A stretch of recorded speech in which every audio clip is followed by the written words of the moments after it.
Hi guys, Samantha from Jessima Tutorials here, and today I'm going to show you a tutorial on how to make faux porcelain, or at least my take on it. So you're going to need some form of texture stamp.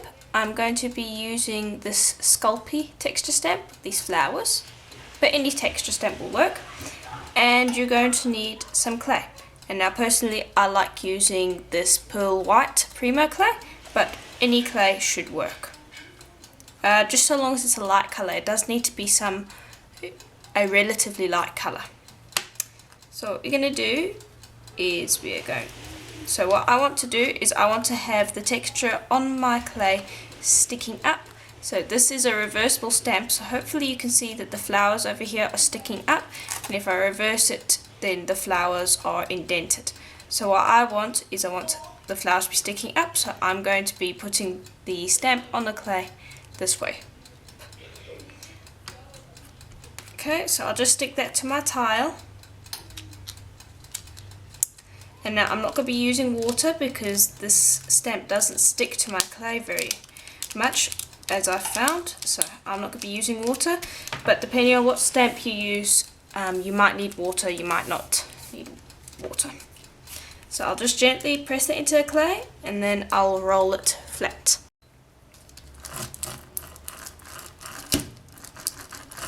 I'll just roll that flat so that the clay is nicely pressed into the stamp, and then I will gently lift it. So you can see that it hasn't stuck. There we go. Now I'll trim up the edges, just using my blade.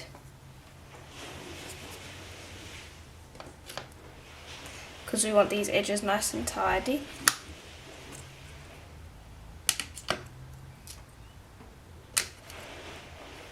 There we go. And then you're going to need some form of alcohol ink. So the alcohol inks I'm going to be using are Espresso and Bottle. And any alcohol ink will work. I'll show you some examples at the end of the video of what else I've done using this technique. So what I'm going to do is I'm going to paint the flowers green.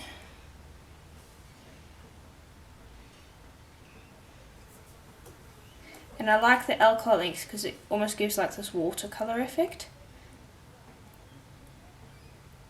And I'm going to start with the lighter colour, which is the bottle green, because then if I make a mistake I can colour over that with the Espresso.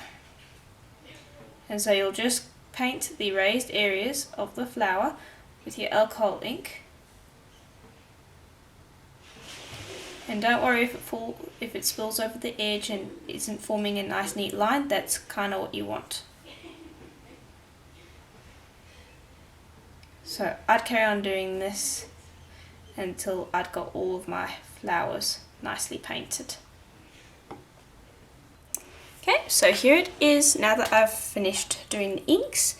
And so you could flatten this now if you wanted to, and you'd get a pretty good porcelain look, but I want to add some brown in. So I'll open up my Espresso, and again using a tiny brush, you really do need a tiny brush for this, and a very small amount of alcohol ink, and then we're just going to paint inside those grooves.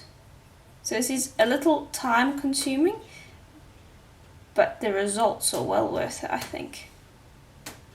So you'll just paint inside those grooves, and then you would also paint these white open spaces, just like that. So any white that is remaining, that would be the parts that you paint in the brown colour. Okay, so here it is, now that I have popped in the brown ink.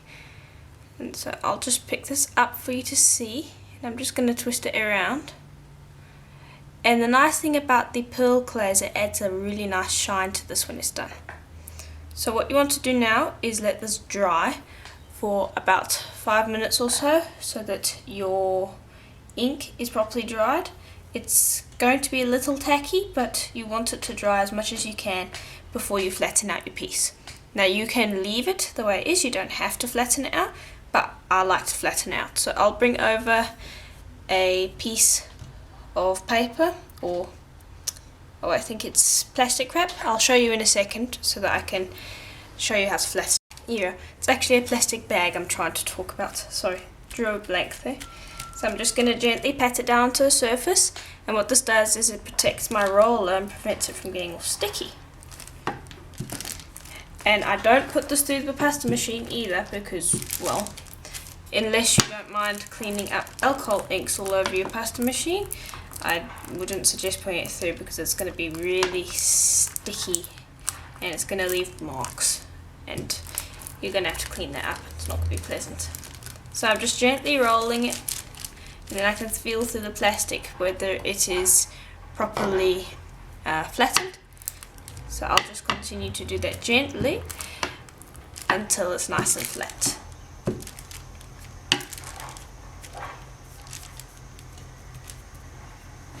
Okay, so now I'm just gently going to lift it up.